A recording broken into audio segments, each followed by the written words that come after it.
Teremos agora o sexto e último painel da programação deste 19º Congresso, com o tema A Revisão da NR31 e os seus impactos nas relações de trabalho no campo. Para presidir os trabalhos, Sua Excelência, um desembargador vice-presidente administrativo do TRT da 15ª Região, Dr. José Otávio de Souza Ferreira, que assume a palavra.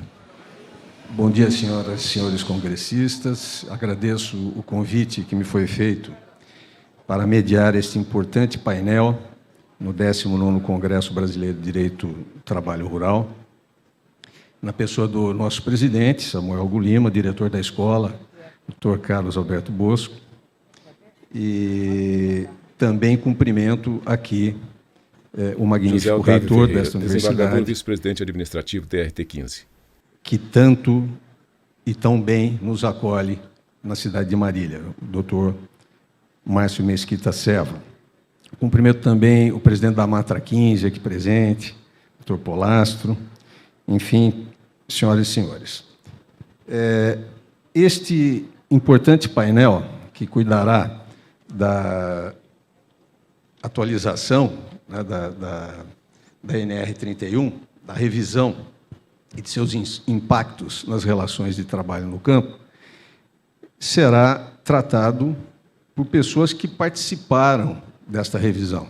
Ou seja, nós trouxemos aqui a própria NR31 para falar com os senhores, né? A própria revisão da NR31 para falar com os senhores.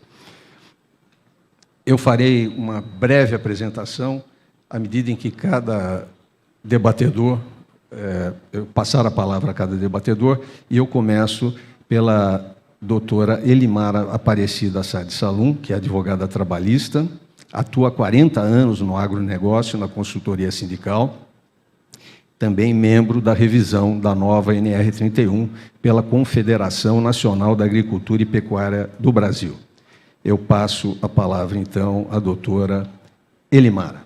Bom dia a todos. Em primeiro lugar, eu quero agradecer a Deus de poder estar aqui com vocês, participar desse 19º Congresso, parabenizar e cumprimentar o presidente do tribunal, Dr. Samuel Lima, em seu nome os demais embargadores presentes, cumprimentar o doutor José Otávio de Souza Ferreira, em seu nome os demais integrantes da mesa, a todos os presentes, os representantes de trabalhadores e os representantes de empregadores. Elimara Sade Salum, advogada e membro da bancada de empregadores da revisão da NR31. Eu tenho que confessar aos senhores que eu estou assim, um pouco abalada.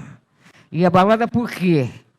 Porque esse congresso é de extrema importância, ele está sendo fantástico, com excelentes palestrantes, painelistas, mas por trabalhar 48 anos com o setor patronal, a atividade da cana, em especial, em outras, eu me senti um pouco depressiva, porque a impressão que eu fiquei, com todo respeito a todos os palestrantes, é que nós só temos problemas e coisas ruins. Tá? Então, em nome dos empregadores aqui presentes, eu quero registrar aí a minha tristeza, que às vezes chega até desanimar um pouquinho.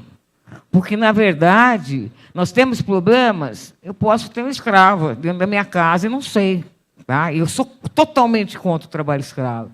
Eu admiro o trabalho da fiscalização, admiro o trabalho dos magistrados, admiro tudo isso. Mas, quando eu ouço e vejo algumas coisas, isso realmente me entristece. Eu não poderia iniciar a minha fala sem antes colocar isso, porque já é difícil, né? O ministro já fez uma palestra excelente no início, já falou da NR31, do campo da aplicação, depois nós ouvimos agora no painel anterior, o ministro Lemanhag também, eu acho que fez uma ponderação excelente, tá, com relação ao equilíbrio que a gente deve ter na interpretação e ao mencionar determinadas coisas, né? Então, agora eu vou tentar, vou ficar em pé, peço desculpa, vou ficar ali na frente, porque eu estou com um probleminha ainda aí, com muita luz aí e tal, e vou tentar passar um pouquinho Vou falar o seguinte, eu vou falar do processo da NR31, histórico da NR, rapidamente, como é que é feita uma norma regulamentadora. Porque a sociedade como um todo, ela pode se manifestar, ela pode anotar. Ninguém tem dúvida aqui que o direito do trabalho é um contrato realidade. Então, a participação de todos, essa bancada aqui e outros membros participaram, é uma negociação extremamente delicada, mas a parte técnica, os representantes, eu sou testemunha do esforço de cada um para conseguir elaborar uma norma regulamentadora que acabou sendo aprovada por consenso. E não é uma legislação de 3, 4 artigos, não. E é uma legislação que impacta na dignidade do trabalhador. É uma legislação que, acima de tudo, ela está tentando o quê? Prevenir o acidente e a doença do trabalho. E hoje eu posso assegurar que, pelo menos aonde eu tenho visto o contato, que há uma grande preocupação. O ponto principal da preocupação das empresas é segurança e saúde no trabalho. Então, agora eu vou tentar aqui não tomar muito tempo, não estou na Fórmula 1, não, que já foi domingo, mas eu não posso dizer o seguinte para vocês. Como foi dito pelo ministro na sua palestra de manhã, no meio rural tem especificidades. E começa por aqui, quando a Lei 5889 de 73, ela diz que tem que ser observada a norma de segurança do Ministério do Trabalho e Emprego. Quando foi em 1978, foram criadas as normas regulamentadoras urbanas. No ano de 1988, foram criadas 5 normas rurais. Apenas 5. Que não abarcavam toda a necessidade que havia no campo. Pois bem, depois eu vou deixar para o meu colega Carlos Eduardo aqui, para ele falar como é que nós chegamos, né, nessa evolução das relações de trabalho, para chegar na norma regulamentadora número 31, em 2005, que é uma das normas mais complexas de saúde e segurança do mundo. E tem que ser, o Brasil é um país, enfim. Muito bem. Aí, quando foi em 2008, foram revogadas as normas NRR, que tratavam de disposições gerais, EPI, CPATR, CIPATR e produtos químicos somente. Por que só em 2008? Porque havia um prazo para a implementação da norma regulamentadora número 31. E qual é a diferença da 31? Eu esqueci de falar e eu estou voltando. Uma tem o artigo 200 da CLT, só lembrando, e outro 13. E é por esse ponto que nós conseguimos evoluir nesta norma, no campo de aplicação, aonde eu vou chegar. E depois existia uma Comissão Nacional Permanente Rural que debatia, durante o período de vigência, aquilo que já deveria e poderia ser alterado. Então, nós tivemos revisões pontuais com relação a isso nesses anos. Em 2019, a política do governo de modernização permitiu que a NR31 entrasse nesse processo também, o que eu vejo como uma oportunidade. Cortávamos cana lá atrás, hoje está mecanizado e assim vai, as máquinas vêm, o cuidado tem que ser maior, porque os acidentes podem ser fatais. Então, eu acho que era importante também você ter uma atualização. Nós temos uma atualização. Em 2020, ela foi aprovada para entrar em vigor no ano de 2021. Muito bem, mas quem é que faz? Como é que é feita uma norma regulamentadora no Brasil? Como eu estou numa universidade, que também aproveito para parabenizar a Unimar aí por esse maravilhoso congresso, as instalações e tudo mais, né? Como é que ela faz? É assim, ó. A sociedade, ela pode demandar a qualquer momento, isso normalmente é feito através de suas representações, uma norma, como foi feito recentemente aí a norma da limpeza, que foi dito aqui, urbana. Ela pode pontuar uma revisão de uma norma, e aí essa demanda, e pode partir, vai para uma comissão tripartite paritária permanente. Quem que é essa comissão? Representantes do governo, representantes dos trabalhadores e representantes dos empregadores. Ok? E esta comissão, É a comissão onde é deliberado, ou onde é aprovada ou não a norma regulamentadora número 31. Mas eu vou passar por o processo. Aprovada esta norma, ou o governo prepara um texto diferente e publica para uma consulta pública. No caso da NR31, ele pegou a NR31 como um todo e publicou. Para quem?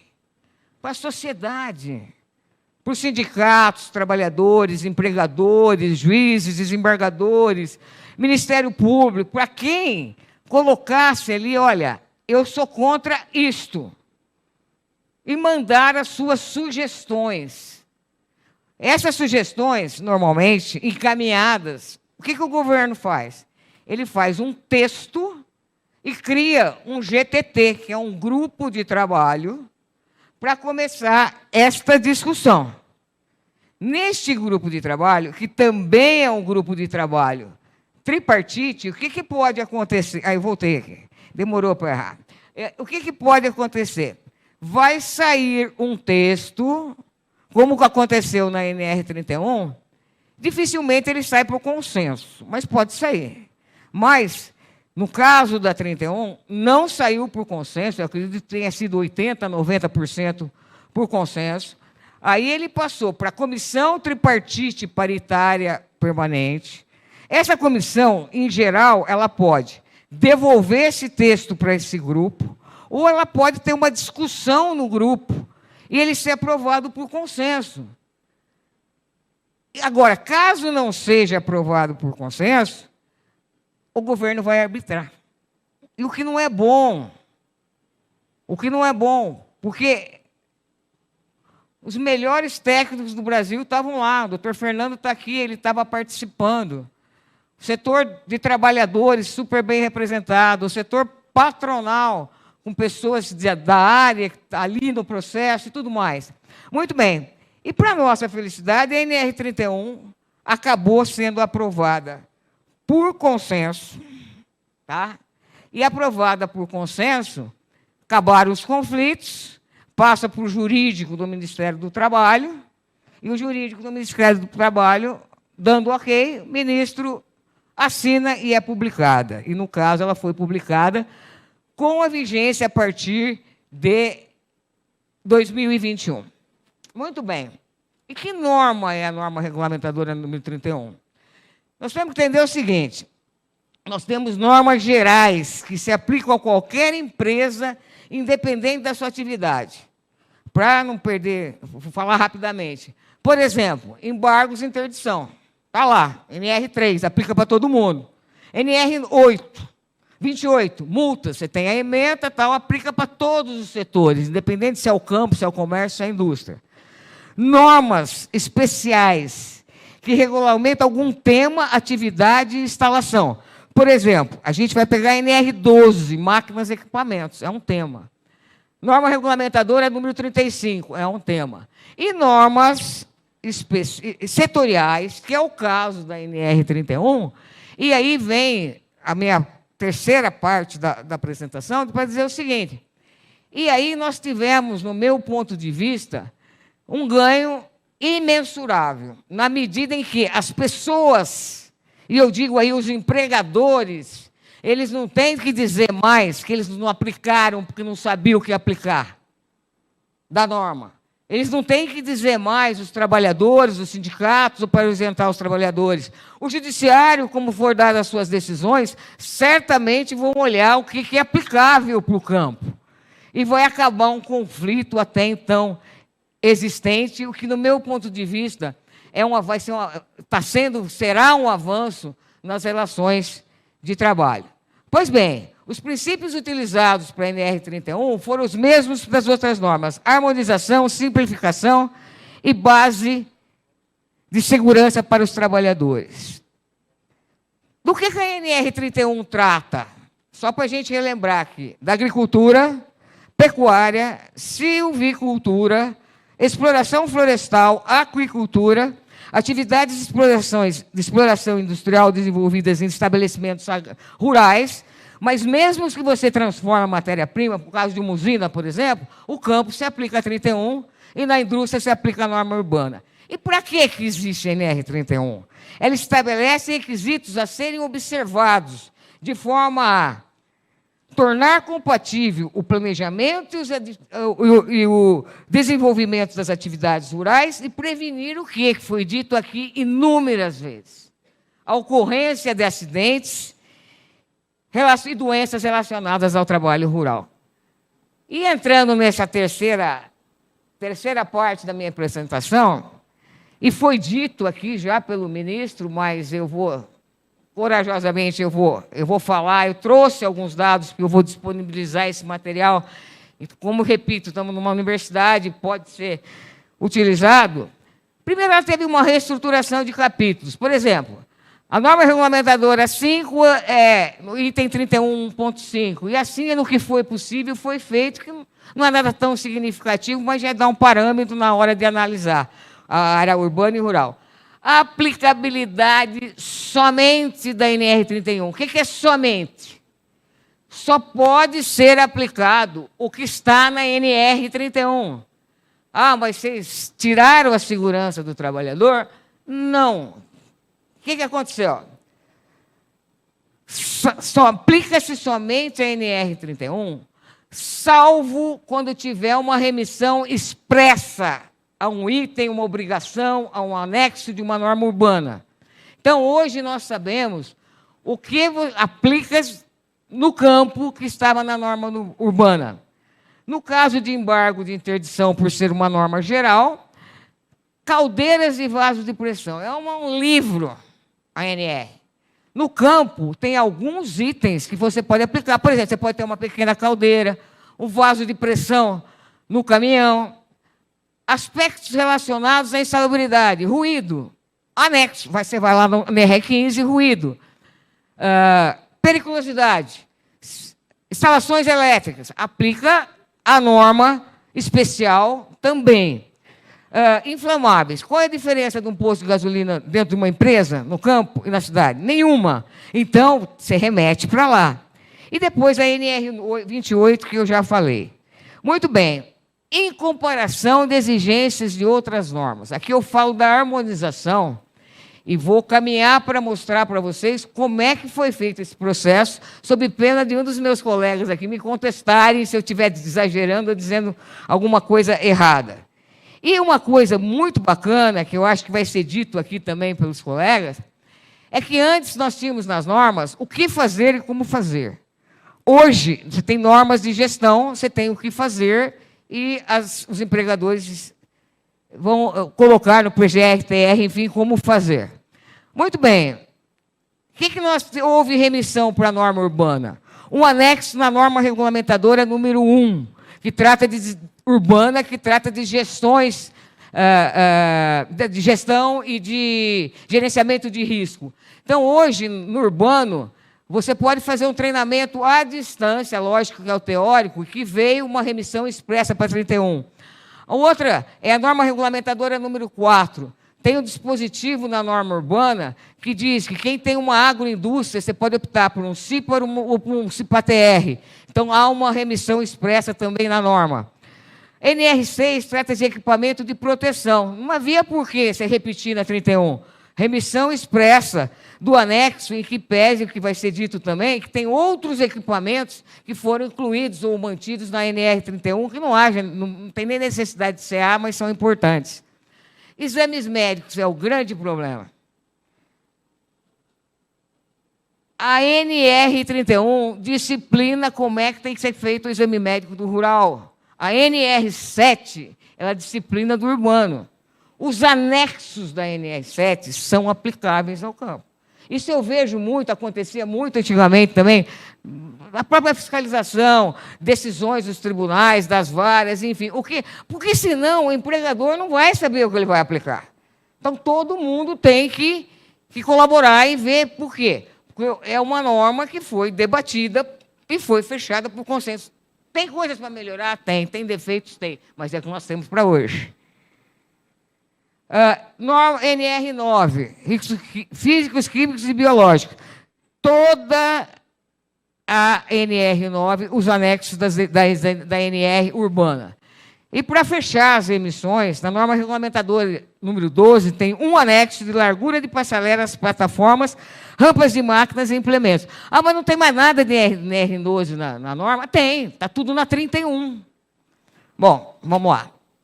Estou caminhando mais ou menos aqui para o fim, devo ter uns 3 minutos, né? Tá bom.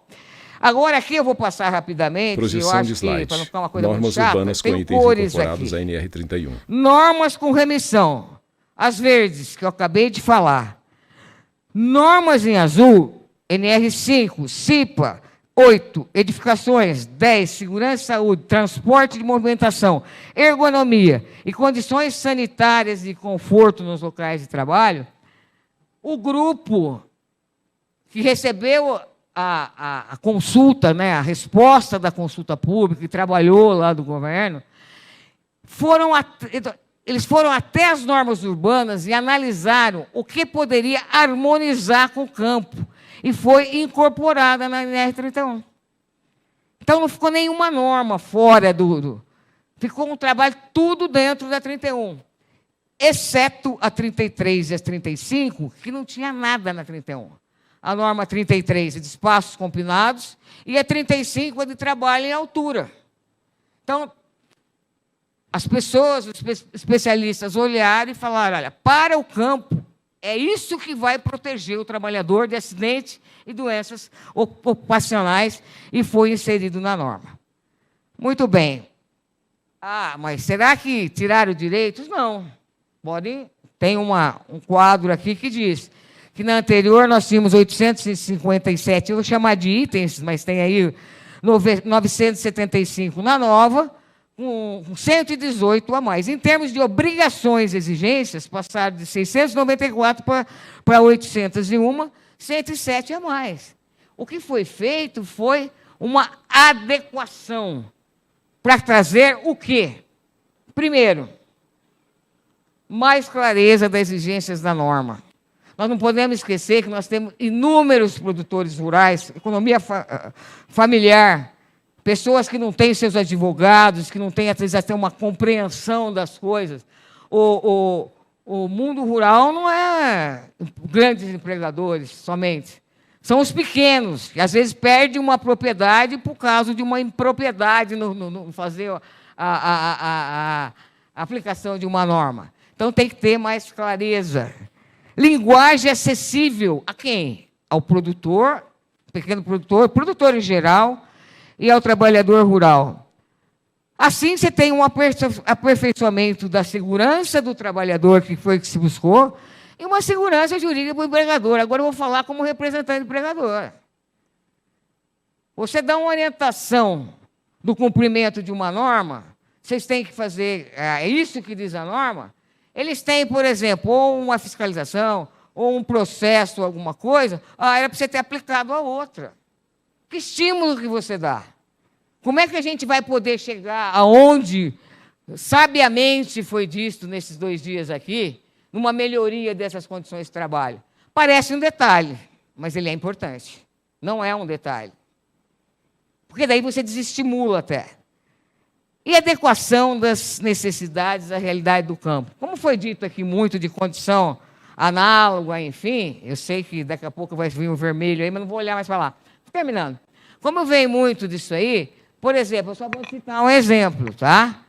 No capítulo que vão estar dizendo também dos sanitários, como até a doutora Ana Paula questionou aqui, tem uma clareza melhor do que se aplica em alojamento e em relações de trabalho. A condição análoga é migração, é o gato, é migração espontânea, tudo mais. Então, hoje você tem uma faculdade de colocar o trabalhador num hotel, numa casa na cidade, com regras na 31, não essas repúblicas urbanas aí horrorosas, enfim, mas eu não vou me estender num assunto aí que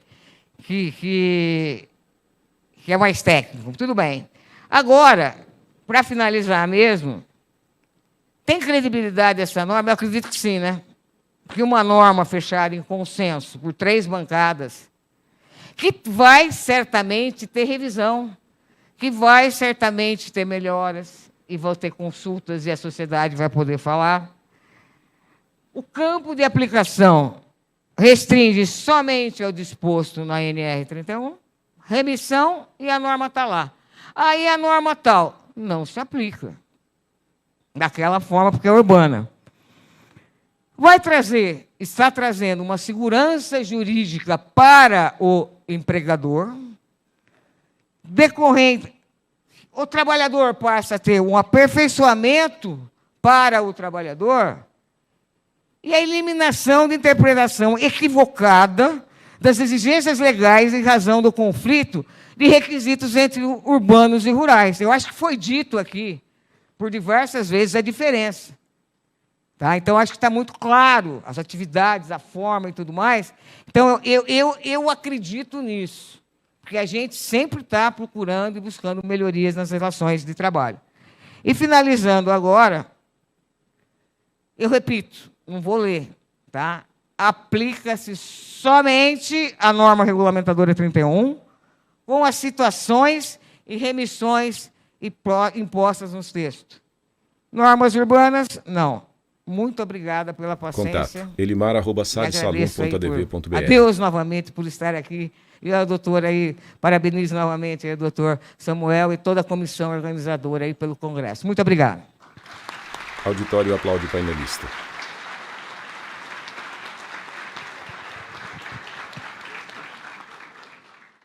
Obrigado, doutora Elimara. Parabenizo pela brilhante exposição.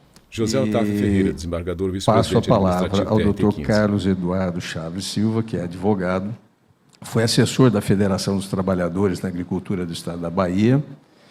Há 17 anos presta assistência a ONGs e entidades sindicais na construção de contratos coletivos de trabalho e atualmente atua como analista de projetos na Repórter Brasil e também participou da adequação da NR 31. Tem a palavra, doutor. Bom dia, eu vou pedir licença para fazer a minha exposição sentado, mas eu queria de imediato agradecer, em nome da Confederação Nacional dos Trabalhadores Assalariados Rurais, pelo convite, parabenizar em nome do excelentíssimo desembargador-presidente Samuel pelo evento em si. Eu sou advogado e sempre me pareceu contraditório que o direito do trabalho rural, pelo menos na minha época era assim, se resumisse a algumas aulas coordenador de projetos dentro da Confederação faculdade, Nacional porque o Brasil é um país que vive de agricultura. E a gente estuda direito do trabalho ao longo do curso.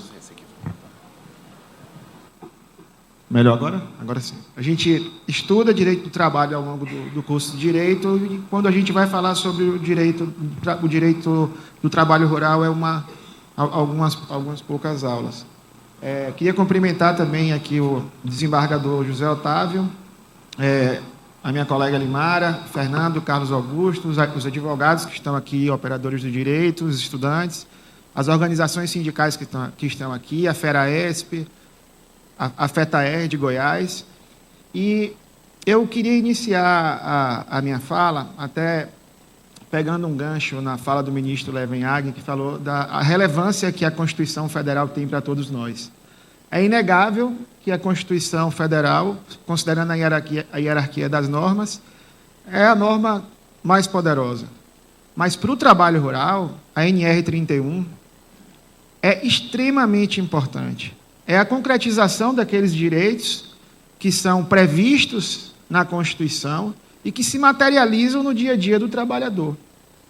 E aí, Elimar, é muito bom poder falar depois de você, e sabendo que você não vai poder ter o direito de resposta, mas a gente precisa deixar claro que a NR 31 ela estabelece parâmetros mínimos. Não se trata de luxo ou de protecionismo, como muitos daqueles que defenderam a reforma trabalhista alegavam, não, a legislação trabalhista brasileira protege demais os trabalhadores. E eu sempre gosto de citar como exemplo que a NR 31 é uma norma brilhante, mas deveria fazer com que a gente se sentisse envergonhado ter uma norma que diz que é dever do empregador fornecer água potável. Não deveria existir uma norma para dizer isso, porque isso é uma coisa básica. E ela também é relevante porque a NR31 ela fixa os parâmetros para ajudar no combate à maior violação de direito humano que a gente tem, que é o trabalho escravo. E que, lamentavelmente, a gente convive, sim, na agricultura, não só na agricultura, mas no meio urbano também, no meio doméstico, mas a NR31 vai estabelecer os parâmetros justamente para definir ou ajudar a definir o que é um trabalho degradante, por exemplo. E a CONTAR, que é uma confederação nova, ela surgiu em 2015, um pouco antes da reforma trabalhista, ela participou do processo de revisão da NR31. E foi muito criticada por participar da NR31. Muitas críticas partiram de pessoas que não sabiam, por exemplo, que a NR31, que existia em 2019 e 2020, não era a mesma de 2005, porque ela sempre passou por processo de revisões a partir da Comissão Permanente Nacional Rural, que era uma comissão tripartite que discutia e que aprimorava a norma. E nós, inclusive, Elimar, estamos reivindicando do ministro Luiz Marinho que a CPNR seja retomada, porque o mundo do trabalho é muito dinâmico. Nós trabalhadores, já recebemos bronca dos auditores, porque no Vale do São Francisco, os sindicatos fizeram uma adaptação numa máquina, porque criaram uma máquina para fazer a poda, uma atividade que se chama roço aéreo. É uma plataforma para o trabalhador ficar com o facão podando o parreiral, e esqueceram de colocar um gancho para prender um cinto de segurança. E nós adaptamos e informamos ao Ministério do Trabalho e disseram, opa, mas sindicato não pode fazer adaptação em máquina. Mas foram os trabalhadores que fizeram, os trabalhadores que estão no dia a dia que fizeram isso. E parte das críticas também partia de uma falsa impressão que as pessoas têm de que os trabalhadores rurais não têm a capacidade de negociar. Eu já ouvi de muitos procuradores, de muitos magistrados, em audiências públicas no Congresso Nacional, falas como: vocês acham que um sindicato de trabalhador rural tem condição de celebrar um contrato coletivo de trabalho, sendo que a confederação que eu estou aqui representando, a confederação tem mais de 700 instrumentos coletivos de trabalho registrados no sistema mediador. E muitos deles, inclusive, muitos desses instrumentos, eu também gosto de citar esse exemplo, porque também nós somos criticados. Nós éramos criticados por reproduzir trechos da NR31, trechos da CLT nas convenções. Vocês estão negociando o que a lei já lhes garante. E a gente dizia, não, são dois aspectos. Primeiro, que um trabalhador rural, é muito difícil ele ter acesso à CLT. Ele tem acesso, mas aquela cartilha, aquela convenção que é impressa. Então, nós fizemos isso ao longo de toda a história, desde a época da CONTAG. E aí, com a reforma trabalhista e a prevalência do negociado sobre o legislado, por exemplo, vários sindicatos nossos continuam fazendo as homologações, prestando assistência nas homologações. Em algumas regiões, nós recebemos, o painel que me antecedeu falava sobre horas in itinere, em algumas regiões os trabalhadores continuam recebendo as horas in itinere.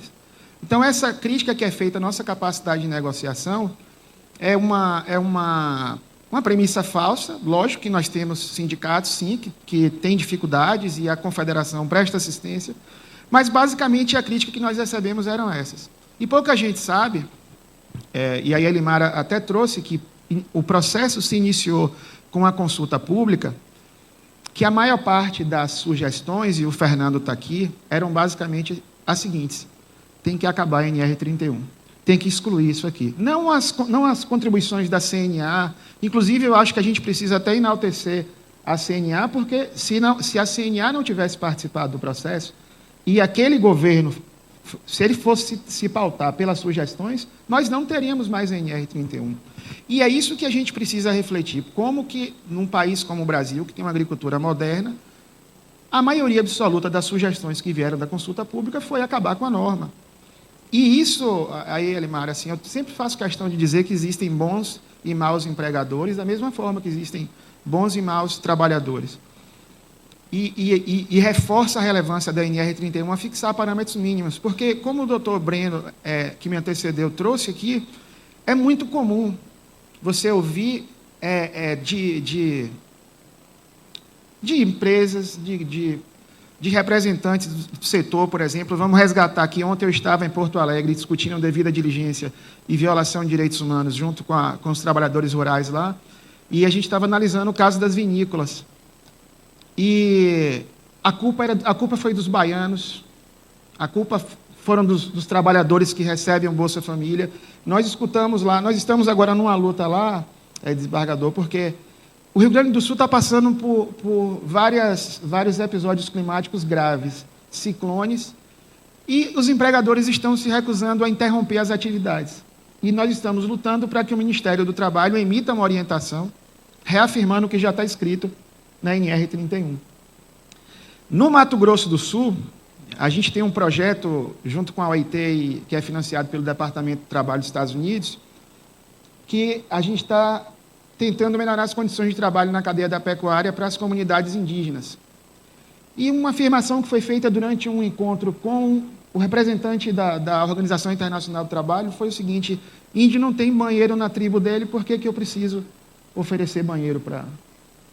Então, a NR31 hoje é a principal ferramenta para a gente tornar mais digno, mudar essa cultura de que o meio rural, até por conta a gente só passou a ter os mesmos direitos dos trabalhadores urbanos em 88, então, até para mudar essa ideia de que o ambiente rural é um ambiente onde se permite a exploração, a degradância, o trabalho informal, como acontece hoje. Então, nós participamos desse processo, junto com a CNA, tivemos uma felicidade muito grande, porque os auditores que coordenaram o processo de revisão foram os auditores que construíram a norma, e o Ministério Público acompanhou como observador, é importante dizer isso, e nós conseguimos ter uma pauta que fugiu dessas sugestões de extinção da norma. E aí eu preciso destacar para vocês, que aí acho que foi uma habilidade das duas bancadas, porque vocês sabem que a gente busca sempre o consenso. Mas tem um problema também, é que, quando não há o consenso, o governo arbitra, para o bem ou para o mal. Então, vocês imaginem se a CNA e a CONTAG também, estava com a gente, se nós não tivéssemos buscado o consenso, imaginem só que tipo de arbitragem seria feita pelo... Não tínhamos nem ministro do Trabalho, né?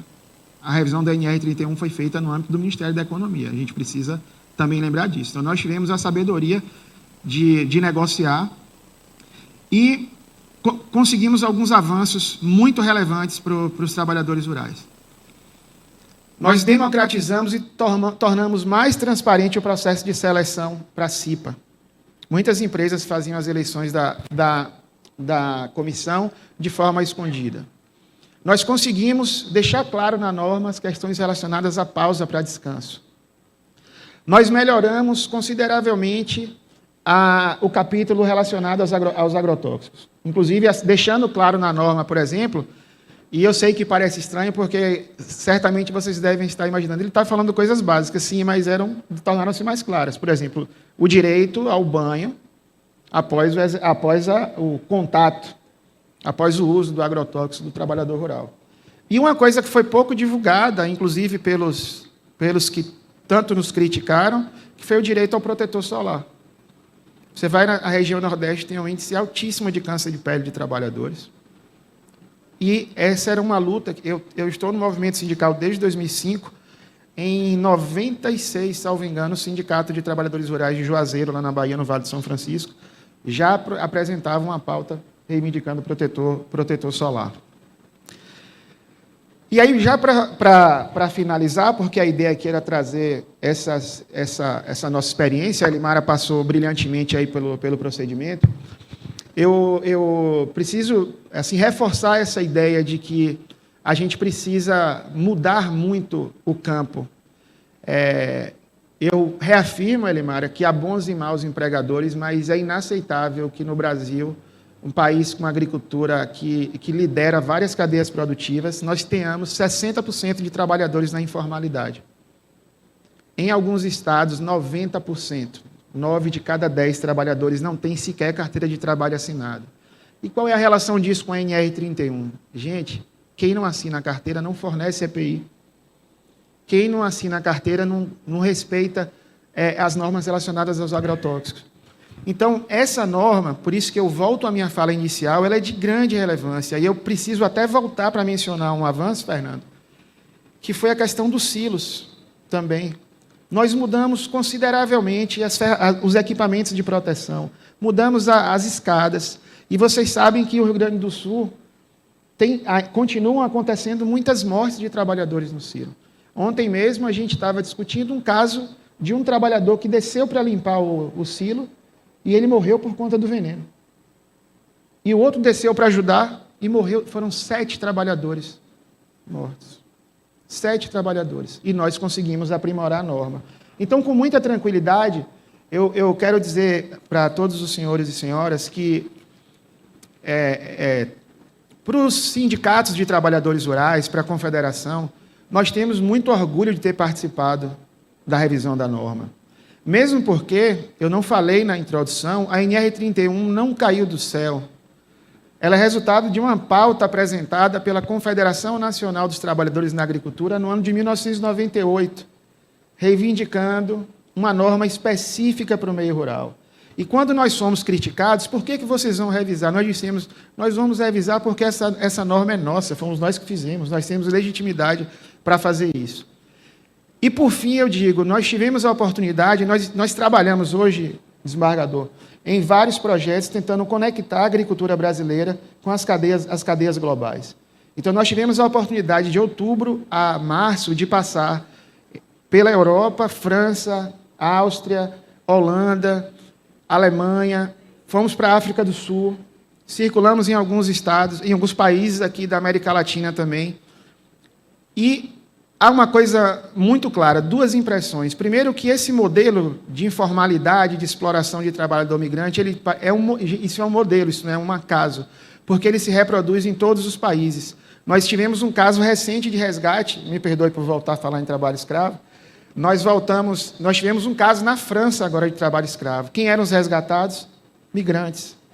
Então, é um modelo que se reproduz e a gente está fazendo um esforço muito grande de denunciar isso, mas, ao mesmo tempo, deixar claro que o Brasil, mesmo com todos esses problemas, ele é referência no combate ao trabalho escravo no mundo e ele tem uma norma de saúde e segurança que é excelente e que, inclusive, precisa ser internacionalizada. O Brasil pode sim, tem propriedade para dizer que tem uma boa norma de saúde e segurança do trabalho para o meio rural, pode dizer que tem os melhores instrumentos de combate ao trabalho escravo e a gente precisa levar isso para outros países. Por isso que não há qualquer dúvida da Confederação Nacional dos Trabalhadores Assalariados e Assalariadas Rurais de que o processo de revisão foi sério, melhorou bastante a norma, e a gente não se sente, de forma alguma, envergonhados ou arrependidos de ter contribuído. A norma ficou melhor do que era antes e, com certeza, vai continuar sendo aprimorada, até porque, desde que eu acompanho as atividades da Comissão Permanente Nacional Rural, se tem uma coisa que os auditores, que a CIT faz, é respeitar o princípio da progressividade dos direitos. Eu tenho certeza que, enquanto principalmente esses auditores que construíram a norma, e muitos deles já com o direito, já têm o direito de se aposentar, mas continuam na atividade, por acreditar, por ter consciência da relevância, eles continuarão protegendo a norma, assim como a CONTAR, e sem qualquer dúvida, assim como a CNA. Então, muito obrigado pelo convite, muito obrigado por permitir, inclusive, que o companheiro José Maria falasse ontem aqui para os senhores, porque os trabalhadores rurais precisam ser ouvidos, precisam ser reconhecidos. Muito obrigado. Auditório aplaude painelista.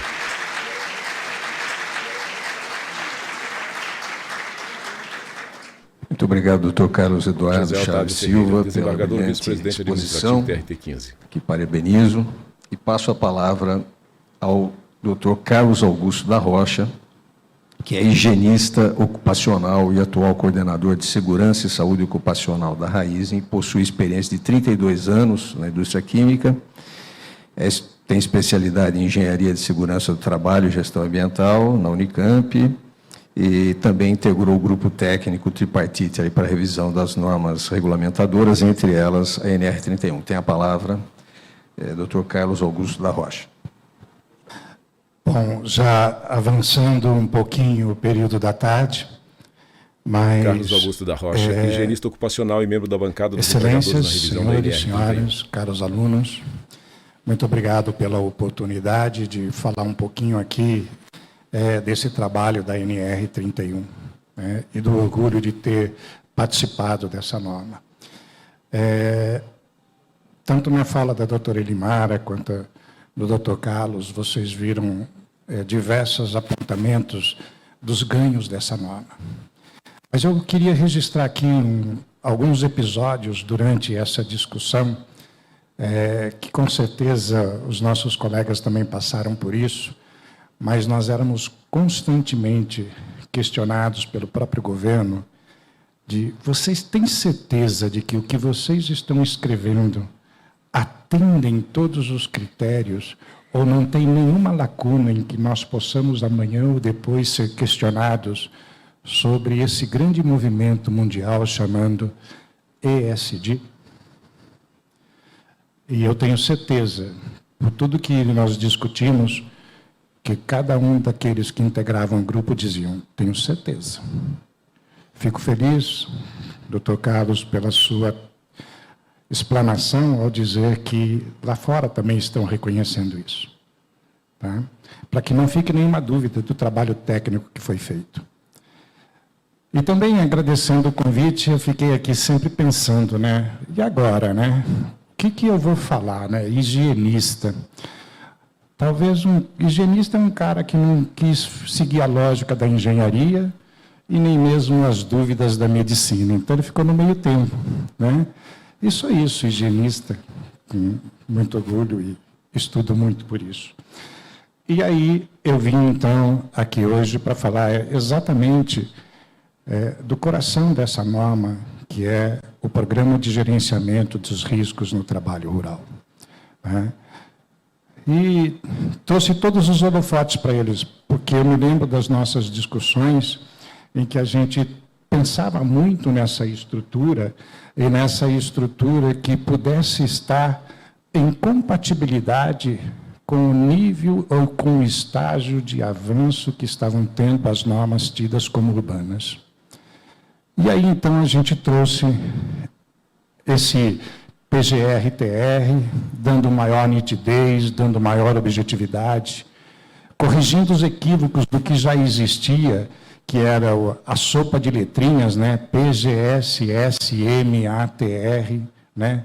Que no final não trazia exatamente o que deveria ser feito, e aí popularizou na atividade rural o PPRA e o PCMSO, que não atendiam às necessidades do campo, e que muitas vezes eram feitos de gaveta, não traziam todas as circunstâncias. E aí nós trouxemos a mesma lógica de gestão do risco ocupacional, completamente compatibilizado com a NR1. Né? Trouxe, em todos os seus aspectos, muito mais responsabilidades ao empregador rural, no sentido de prevenção dos riscos dos seus acidentes. Estabelecendo diretrizes que devem ser, dizendo aquilo que deve ser tutelado, permitindo que o profissional, que o bom profissional, estabeleça os procedimentos que considerar mais adequados, considerando as especificidades das suas organizações. Trouxe maior efetividade, eficiência e eficácia. E, por fim, aqui, vou só relembrar, mas, com certeza, é um mérito do governo, porque, quando foi colocada a mesa de pronto, o governo entendeu e trouxe tamanha a responsabilidade de quem fez a norma, que trouxe a possibilidade de utilizar uma ferramenta desenvolvida pelo próprio governo para que o pequeno produtor rural pudesse fazer o seu PGR-TR sem ficar comprando PPRA, PCMSO de gaveta. Isso, com certeza, foi um grande ganho. E aí, então, a gente vê as similaridades e as diferenças entre PGSSMATR e o PGR. O primeiro era articulado com as demais NRs, em particular 7, 9, 15, 16 e 21. O segundo, o atual, traz uma estrutura muito parecida com a NR1. O antigo falava de planos de ações de segurança e saúde na prevenção de acidentes e doenças. Ele traz como base o gerenciamento dos riscos na mesma estrutura do PGR. O primeiro trazia uma falta de diretrizes, popularizando o PPRA, PCMSO. Ele faz uma sobreposição ao PGR, tal qual a NR. O primeiro trazia uma falta de clareza nas exigências, na linguagem, muitas vezes complexas, que não traziam segurança jurídica e que também não permitiam a interpretação do que deve ser feito ao empregador rural. A atual, aplica-se somente ela, que levou em consideração tudo aquilo que deve ser abordado dentro da atividade rural e naquilo que é compatível, algumas remissões expressas. A estrutura do PGSSMATR falava de riscos físicos, químicos, acidentes e biológicos. Falava de investigação de acidentes e análise dos acidentes. Falava da organização do trabalho, da promoção da saúde e a integridade física dos trabalhadores e falava de campanhas educativas. Aí a gente encontrava a primeira distorção, porque na falta de comandos diretos se fazia o PPRA, que era uma norma desenvolvida especificamente para, no mínimo, para perigos físicos, químicos e biológicos. Não traziam tratativas claras sobre ergonomia, sobre riscos de acidentes. E aí, então, se fazia uma adaptação daquilo que era, então, exigido nas fiscalizações. Hoje, com o PGR-TR, a gente tem hoje uma abordagem de perigos químicos, físicos, de acidentes biológicos, de ergonômicos, de respostas às emergências e, dentro dele, os cuidados com a saúde. E o que a gente percebe nisso tudo? Que esse novo texto, ele corrige conceitos do PGSSMATR e dá mais clareza, deixando claro o que deve ser feito. E isso a gente tem que entender.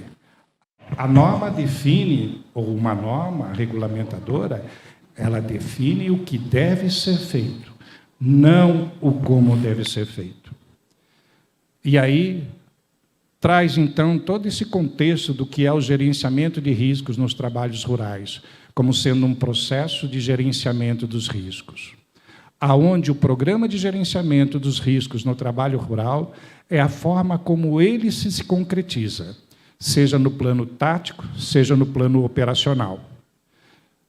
Ele tem uma abrangência que envolve todas as atividades e todos os ambientes de trabalho.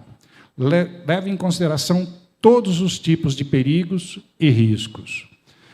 E ele é desdobrado para contemplar outros programas, outras exigências, seja de remissões expressas de outras normas regulamentadoras. Mas eu não posso falar de programa de gerenciamento dos riscos no trabalho rural sem deixar claro o entendimento de dois conceitos, normalmente equivocados, até mesmo por uma questão da língua portuguesa, que é perigo e risco. Isso é muito importante. Nós identificamos perigos, e perigos são situações ou circunstâncias que possuem um certo potencial de provocar uma perda, seja às pessoas, doenças ou acidentes, seja ao patrimônio, seja ao processo, eu quero produzir 10, só produzir 5, seja ao produto, eu quero com uma qualidade X e obtive uma qualidade Y, seja ao meio ambiente. Então, uma mesma circunstância, ela pode implicar em diversos perigos. E aí, para cada um desses perigos, eu tenho que levar em consideração a probabilidade de ocorrência, o número de vezes que aquela circunstância ocorre, provocando um determinado dano.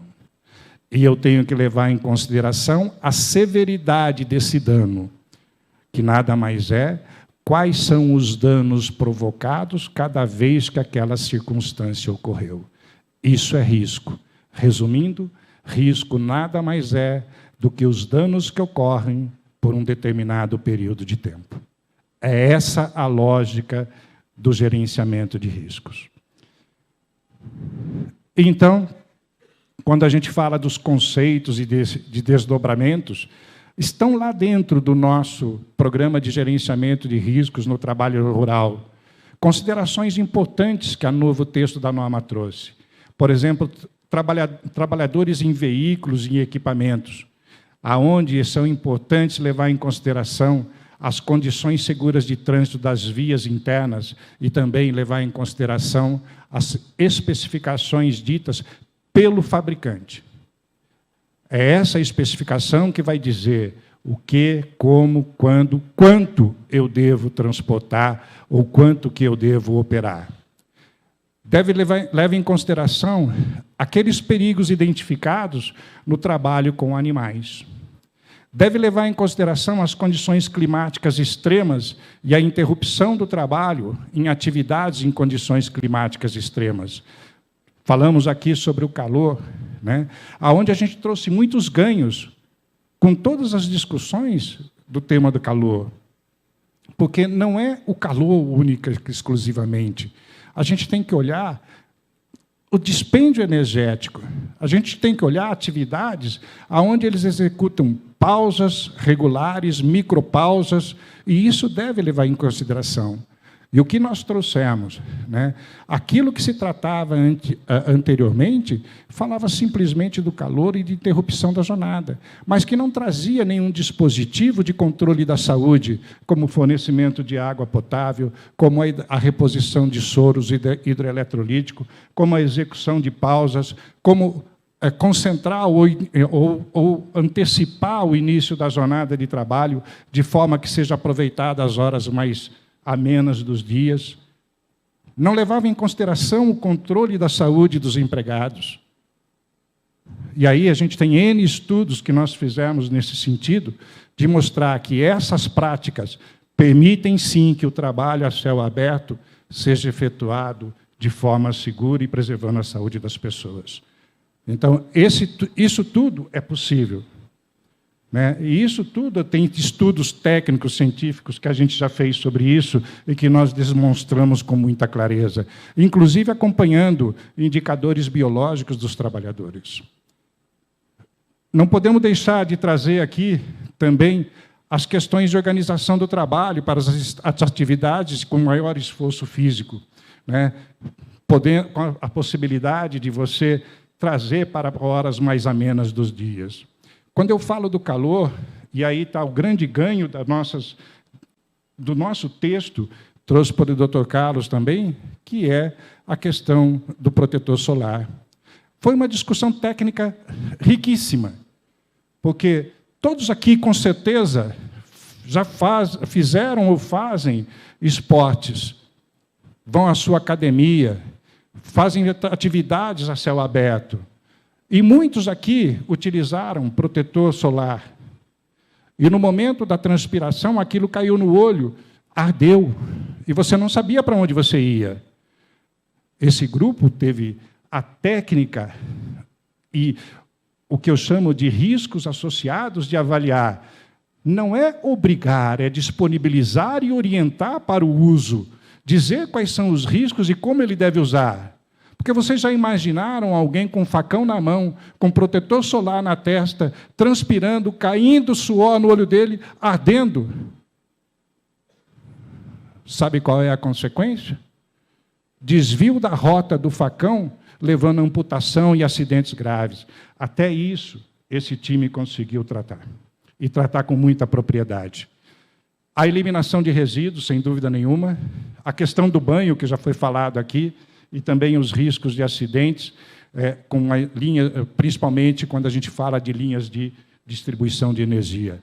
Parece que estamos vivendo isso hoje, né, com essas mudanças climáticas e com os acidentes que têm ocorrido. Bom, caminhando já para o final, ele tem uma estrutura de levantamento preliminar dos perigos. Eu levanto o perigo, se eu posso eliminar, eu não considero mais no meu programa, senão eu tenho que identificar esse risco, fazendo uma descrição do perigo, das possíveis lesões, identificando as fontes ou as circunstâncias onde ele ocorre e indicando um grupo de trabalhadores expostos.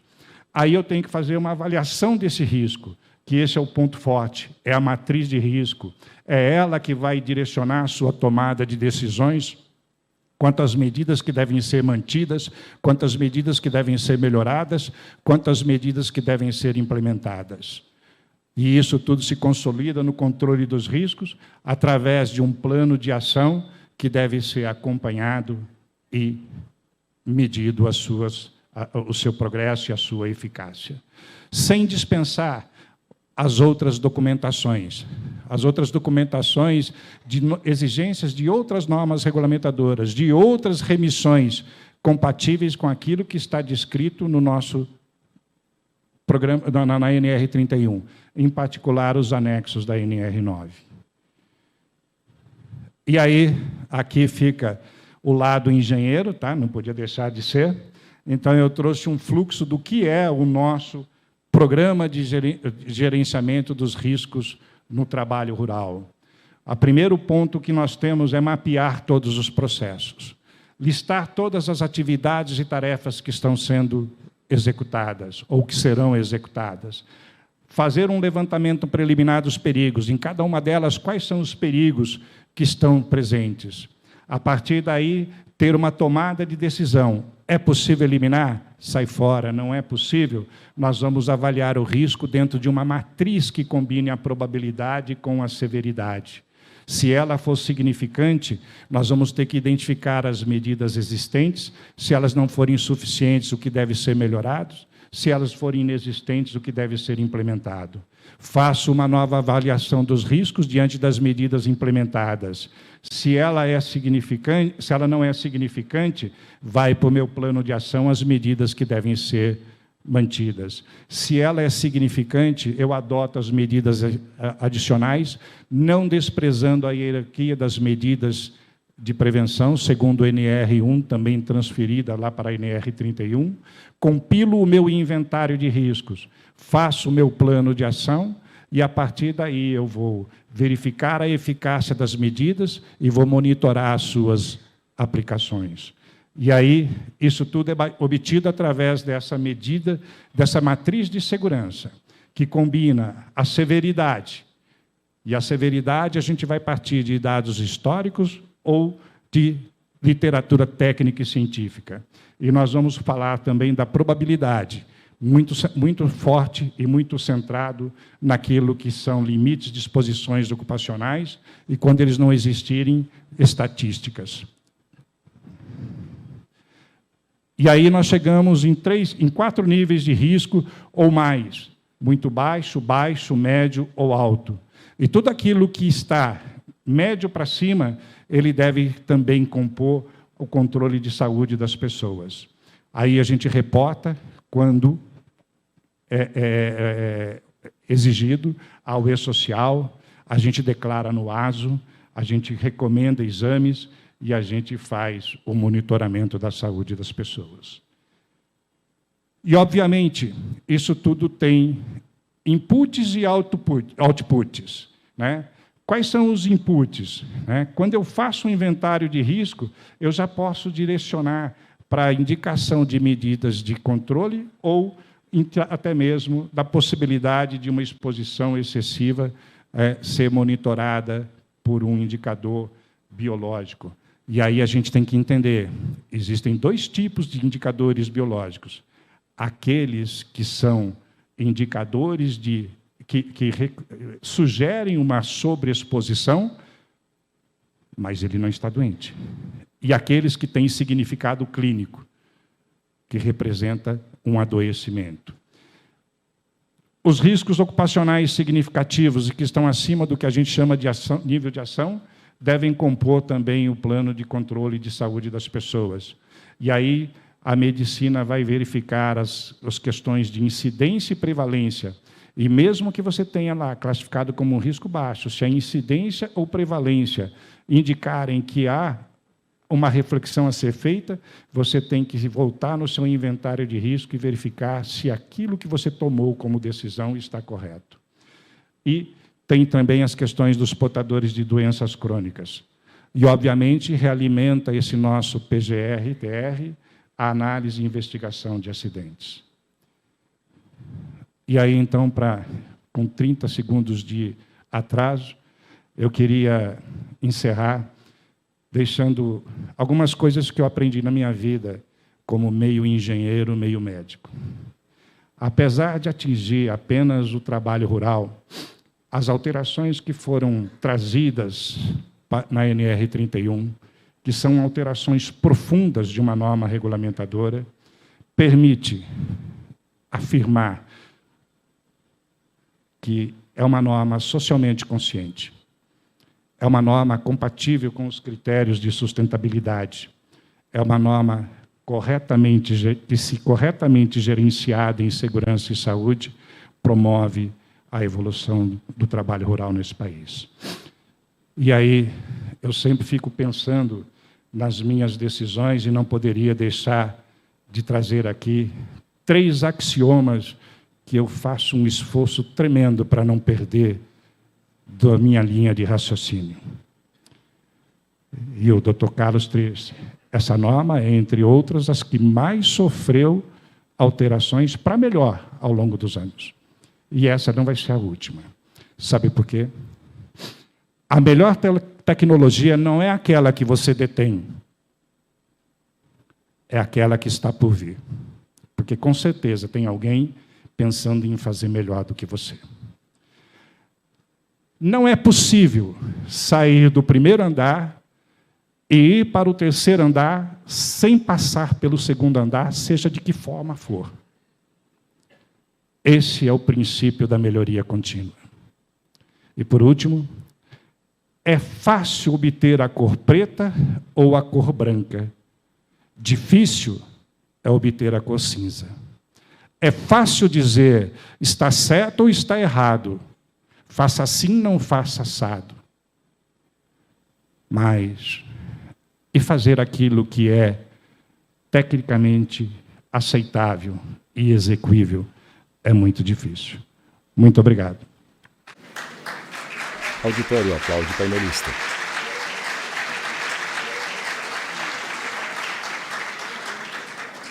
Obrigado, doutor Carlos Augusto da Rocha, pela brilhante exposição. Vice-presidente administrativo, TRT15. Eu passo a palavra agora ao doutor Fernando da Silva, que é auditor fiscal do trabalho, engenheiro agrônomo e também representante da bancada de governo na revisão da NR31.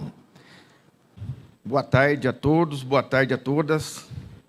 Queria agradecer a todo o pessoal do TRT, da Unimar, comissão organizadora, por tudo que tem acontecido nesse evento, pelo convite, tanto que nós temos aprendido desde o dia de ontem, e poder compartilhar com vocês essas falas. Fernando da Silva, auditor fiscal do trabalho Otávio, e membro da bancada de governo na revisão da NR31. Nossa mesa de debates aqui e todos os presentes que estão nos assistindo. Antes de eu começar a minha apresentação, eu fui convidado para falar sobre os impactos das relações de trabalho no campo em função da revisão da NR31. E seria de que forma? Trazer algumas inovações que a NR31 nos trouxe.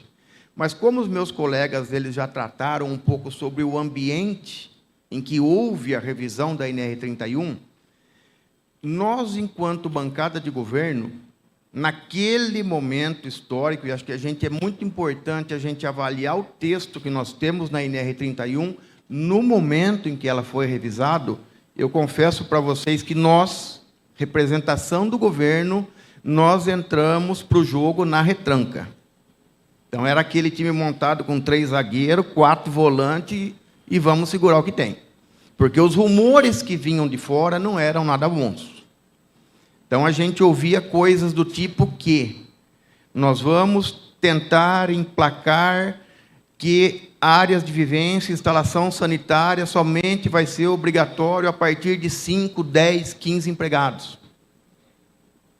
Local para refeição da mesma forma. Então, era com este ambiente que nós entramos. Então, nós formamos um time defensivo e vamos segurar o que tem. Essa era a expectativa e não adianta a gente falar que era diferente. Uma grata surpresa foi que, durante o processo de negociação, nós conseguimos alterar o nosso sistema de jogo. Nós podemos tirar um zagueiro, colocar um meio de campo, um pensador, um articulador e usar com os atacantes para alguns gols. E eu coordeno a fiscalização rural aqui no estado de São Paulo desde 2018, atuo com fiscalização rural desde 2007. Antes do Ministério, eu trabalhei na iniciativa privada desde antes da existência da 31. Eu não consigo enxergar alguma obrigação importante que existia na versão anterior da norma e não está presente nessa. Então, nós não falamos de uma nova NR31. Porque a NR31, como o Cadu falou, foi uma norma muito bem nascida em 2005. Muitos dispositivos que constavam lá na versão anterior constam na nova.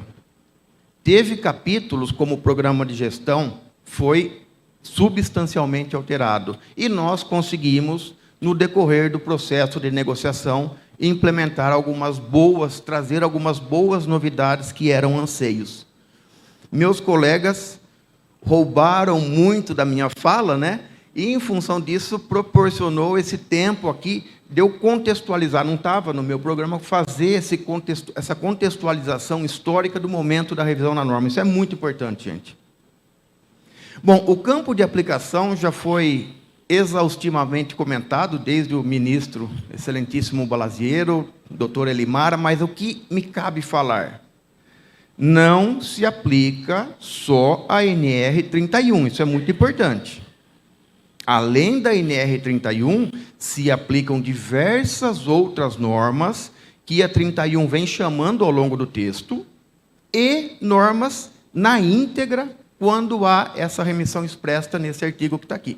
Então, esse é um ponto muito importante para não gerar aquela confusão. Antes tinha uma situação duvidosa, agora aplica-se a NR31. Sim, mas, além dela, todas aquelas situações, e a NR31, ela chama diversas outras normas extremamente importantes para o jogo no trabalho rural.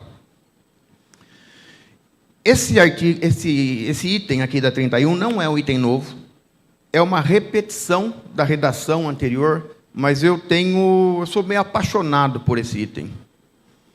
Ele é tão simples e, ao mesmo tempo, tão profundo que tem hora que a gente olha e fala, o que mais precisa além disso? Se isso que está aqui for cumprido, o que mais a gente precisa além disso? Ele fala em cumprir e fazer cumprir disposições legais e regulamentares sobre segurança e saúde no trabalho rural. E aqui ele não diz que a obrigação do empregador é cumprir só a 31. Ele está dizendo de uma forma clara aqui, que a obrigação do empregador é cumprir a 31, que está tudo disposto lá, e os demais dispositivos regulamentares que versem sobre segurança e saúde no trabalho rural. E traz dois outros dispositivos que o uso dessa palavra garantir ela é muito feliz. E a gente ouviu bastante coisa hoje, desde ontem, hoje aqui, que ela fala em garantir. Garantir é muito além de tentar. Garantir é muito além de fazer o possível. Garantir é fazer com que aconteça. O quê? Adequadas condições de trabalho, higiene e conforto. Olha só. Se a gente conseguisse isso, boa parte daquelas falas anteriores que nós tivemos aqui, a gente não teria encontrado. E adotar as medidas de prevenção para garantir que todas... Então, garantir que todas atividades, operações, máquinas, equipamentos sejam seguros. É um item que eu tenho uma admiração especial por ele. PGR-TR já foi falado, né, mas nós assumimos o compromisso na redação da norma de estruturar uma ferramenta que possibilitasse empregadores com até 50 empregados de construir o PGR-TR a partir de uma ferramenta de governo.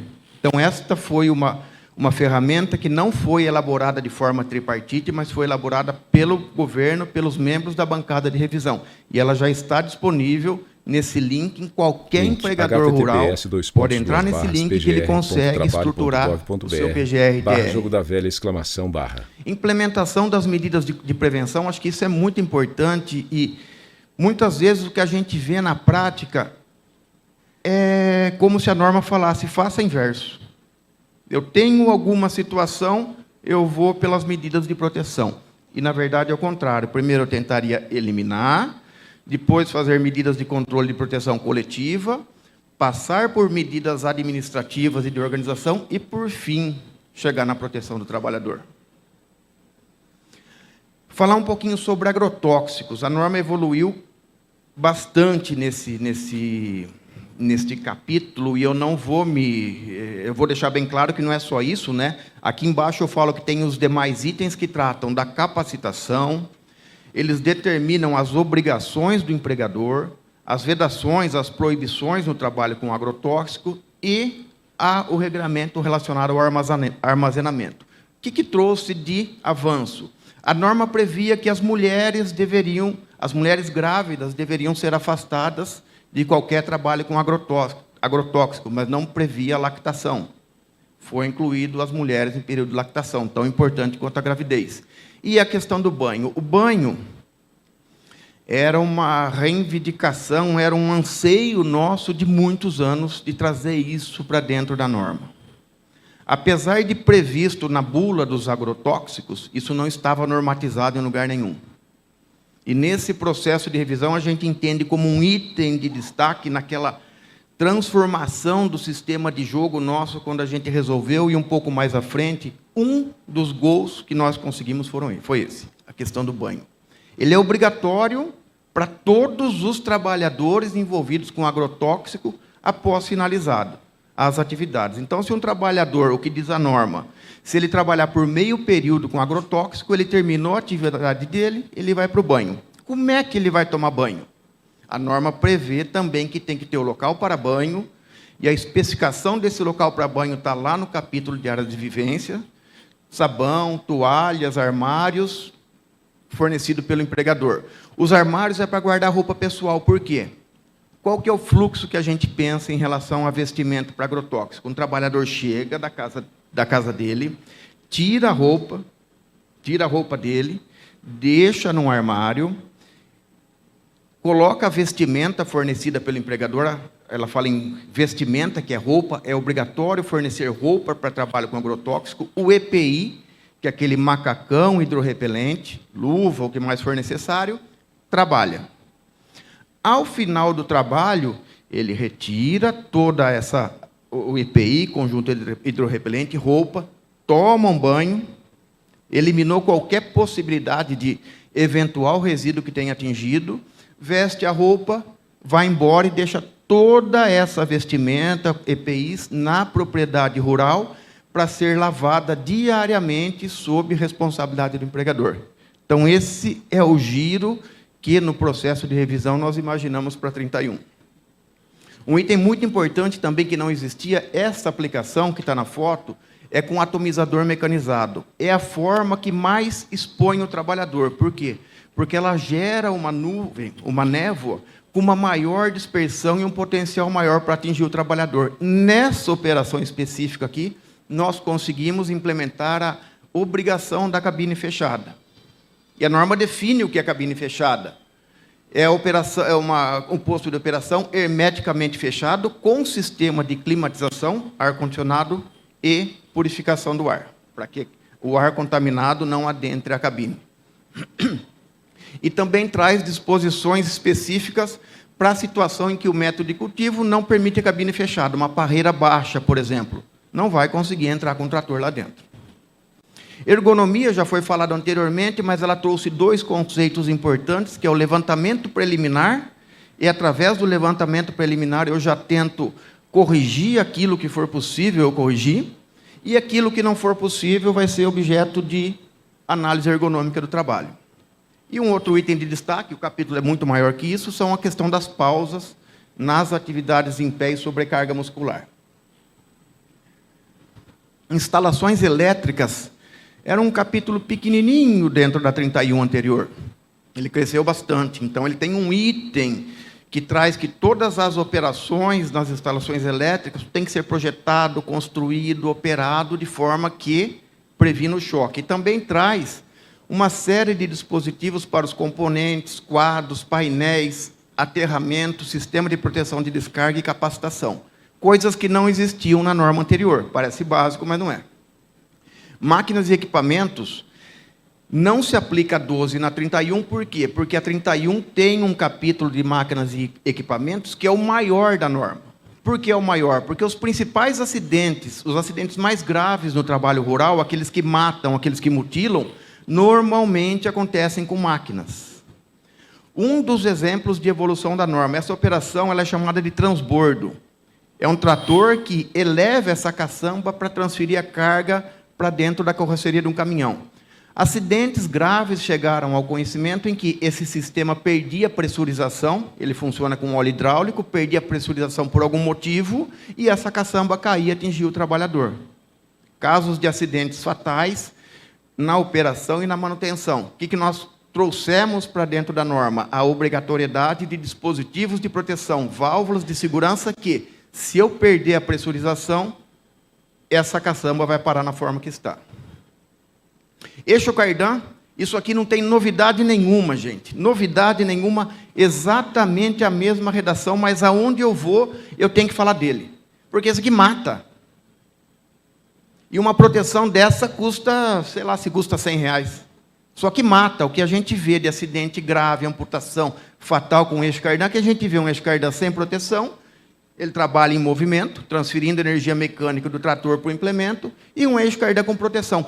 A simplicidade da proteção é algo que assusta quando você vai analisar um acidente fatal e alguém morreu por falta disso. Silos, secadores, espaços confinados, meu amigo Cadu já roubou parte da minha fala aqui, mas é um capítulo que ele cresceu demais em função da dinâmica do agronegócio. Cada vez mais, a gente tem unidades de secagem e armazenagem de grãos nas propriedades. Criou-se uma série de requisitos para espaço confinado e um regramento muito importante para projeto, montagem, operação e manutenção dessas estruturas. Itens específicos, aquilo que o Cadu falou do acidente fatal do Rio Grande do Sul, para acesso ao interior de silos. É uma atividade que mata. Entrar dentro de silos mata pessoas no Brasil. São itens que eles estão disciplinados na norma. Então, eu vou falar um pouco no final, mas quais são os impactos da revisão? Está aí. As pessoas continuam perdendo a vida. Medidas de proteção pessoal, não teve muita novidade, mas aqui é um negócio mais normativo do que prático. Ele foi dividido em duas situações. EPI, é aquilo que tem certificado de aprovação, e alguns outros itens que são consagrados no uso rural, mas não tem certificado de aprovação porque não tem metodologia de teste. Chapéu para proteção do sol, perneira para picada de animal peçonhento. Apesar de não ter certificado de aprovação, ninguém duvida de que o uso de perneira é importante para evitar a picada de cobra. Então, para possibilitar o uso destes dispositivos sem o certificado, nós criamos esse item. Alguns exemplos, aqui algumas fotos dele. E o protetor solar. Protetor solar, aqui os companheiros que me antecederam, todos falaram nele, dada a relevância, né? Cadu falou de reivindicação de décadas da bancada dos trabalhadores. Desde que eu fui para a CPNR, a gente tentou isso por várias e várias vezes. Não conseguimos. Nesse processo de revisão é importante. Então, todo mundo tem que saber que no trabalho rural é obrigatório o fornecimento de protetor solar sempre que houver exposição sem medida de controle. Você consegue proteger o rosto do trabalhador? Na maioria das vezes, não. Protetor solar. Isso é muito importante. Ninguém... Não precisa a gente ir muito longe para associar o risco de câncer de pele com a exposição ao sol. Então, esse é um item muito importante que todo mundo faz com que ele aconteça e pega na prática. Por fim, o último capítulo que eu vou comentar, a gente foi falando de itens anteriores voltados à gestão, voltados à prevenção de acidentes, voltados à preservação da saúde. Este item aqui é um item que trata de condições de higiene, condições mínimas de conforto e que garante um patamar mínimo civilizatório para o trabalhador rural. É um item, assim, ele é tão importante dentro da NR 31, mas tão importante que todas aquelas situações que nós vimos aí anteriormente, dos principais problemas que a gente enfrenta, das principais mazelas que são enfrentadas pela fiscalização, estes itens estão envolvidos. E ele fala em quê, gente? Instalações sanitárias, local para refeição, tanto na frente de trabalho, todas as frentes de trabalho, alojamento, local para preparar de alimento e lavanderia. Os 3 últimos, quando tiver trabalhador alojado. O que foi importante na NR 31? Nós conseguimos estabelecer a questão da separação de requisitos de frente de trabalho fixas e frente de trabalho móvel. A gente vê um exemplo de uma instalação sanitária, desculpa. A gente vê o exemplo de uma instalação sanitária fixa, construída, e uma móvel. Cada uma delas com seus requisitos específicos. Isso facilita para a fiscalização, facilita para o empregador, facilita para os trabalhadores. O que precisa? Está aqui. Checklist, tranquilamente, todo mundo sabe o que precisa. Não tem que buscar em nenhum outro lugar. Da mesma forma para as instalações sanitárias móveis. Local para refeição e descanso, os requisitos específicos deles estão todos ali. Não precisa necessariamente ser construído, ter piso, pode ser móvel como dessa forma. Água potável e fresca. Mais uma fala que retirou de mim. Você precisa escrever que tem que fornecer água potável e fresca? 2023? Infelizmente precisa. Não é letra morta. Um dos itens, os itens em que mais a gente atua, eles estão passando por esses 3 aspectos: a instalação sanitária, local para refeição e problemas no fornecimento de água. Alojamentos é um capítulo muito grande na norma, mas algumas inovações que nós tivemos é a exigência de colchão certificado com 1 metro. O Dr. Rossal comentou da espessura dos colchões do pessoal do Rio Grande do Sul. O que a norma exige? Não é um pedaço de espuma, não é um papelão, é colchão certificado pelo 1 metro. Local para convivência ou lazer dos trabalhadores, botijão na área externa e ventilada. E, por fim, esse item ele é muito importante para 3 bancadas. Eu posso alojar trabalhadores rurais na cidade? Se eu alojar trabalhadores rurais na cidade, eu vou aplicar a NR 31, porque eu trato de trabalhador rural, ou eu vou aplicar a NR 24 por estar na cidade? A norma deixou claro, pode usar e aplica 31. Essa é a estrutura da NR 31, que ela está em vigor, né? Então, a gente observa aqui que ela está dividida em 17 capítulos. Durante as apresentações, todo mundo passou por um pouquinho de cada um desses capítulos, né? Mas, na nossa visão, ela abarca tudo aquilo que existia na anterior, avança em alguns pontos e oferece aquilo que a gente vê de mais importante. O importante da norma ser obtida por consenso. Eu acho que, naquele momento histórico, inegável, mas nos dá uma tranquilidade muito grande. O que eu mais ouço em fiscalização é: mas essa norma aí foi feita pelo engravatado do Ministério do Trabalho que fica no ar-condicionado. Hoje é verdade, hoje eu estou, mas normalmente eu estou a campo. Só que a resposta que a gente tem para essa provocação é a seguinte: ela foi aprovada pela tua representação, patrão. A tua representação concordou com cada item que está ali, assim como os trabalhadores e o governo. Quer dizer que a melhor norma para mim, porque houve por consenso? Lógico que não. Tem itens ali que eles vão precisar ser melhorados. Mas a questão da obtenção do consenso, ele dá um argumento muito forte também para a fiscalização. E quais são os impactos disso? Acho que o importante é do que nós falamos aqui. O processo de revisão tem algum impacto forte e negativo para os trabalhadores? Se não tem negativo, quais são os impactos positivos? Parafraseando o Zé Maria, lá de Goiás, um amigo que eu fiz ontem, e é uma palavra que eu uso bastante nas minhas apresentações, em outros ambientes que não aqui, né? Mas para a gente o que importa, o que é impacto positivo?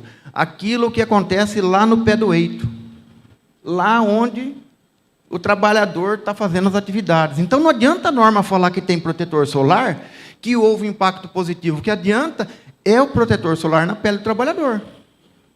Então o que a gente observa é que, nesse momento, o impacto positivo da norma ele está na mão dos representantes dessa plateia. Nós, enquanto fiscalização, não é segredo, nós hoje temos um quadro de auditores menor do que tínhamos há décadas atrás, temos um alento, um concurso anunciado com a previsão de edital para esse mês de dezembro, com a entrada de 900 auditores. Essa entrada de 900 implica um aumento em 50% da nossa força de trabalho. Ele depende muito da gente.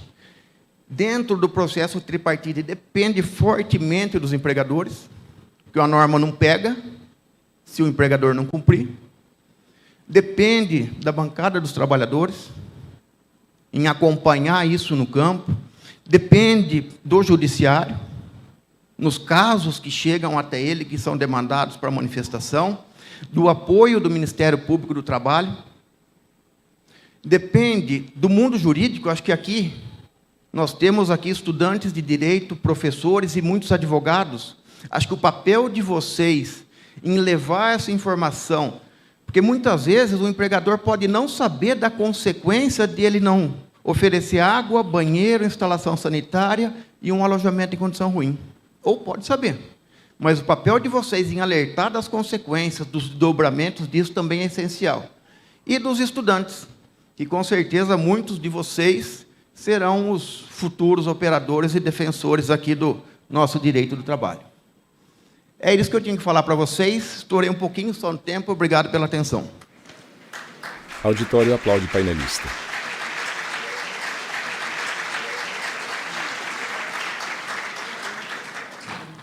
Obrigado, doutor Fernando da Silva, pela brilhante exposição. José Roberto Ferreira, desembargador, antes de encerrar esse painel, TRT15. Eu gostaria apenas de fazer uma pequena reflexão, né, porque eu acho que ficou claro para todos que o país evoluiu no aspecto normativo, especialmente em relação à segurança, medicina, conforto e higiene do trabalho. E o Brasil, mais uma vez, se demonstra muito bom em legislar, assim como é muito bom em tecnologia no campo. Na área rural nós vimos isso em outros painéis, assim como é muito bom na produção agrícola, né? Hoje representa cerca de 30% do PIB. Nós somos um país que despertamos a atenção mundial, porque somos importantes para saciar a fome do mundo, mas temos um problema sério. Nós somos excelentes em reproduzir desigualdade. Infelizmente, o Brasil ainda não fez uma reforma agrária, o que seria absolutamente necessário. Eu não vejo como passar do primeiro para o terceiro andar sem revisitarmos essa questão no campo. Eu sei que é muito difícil no mundo de hoje, mas é preciso dar uma atenção diferenciada para o pequeno agricultor e para o agricultor familiar, né? Não pensarmos só na grande indústria, que também merece a sua atenção.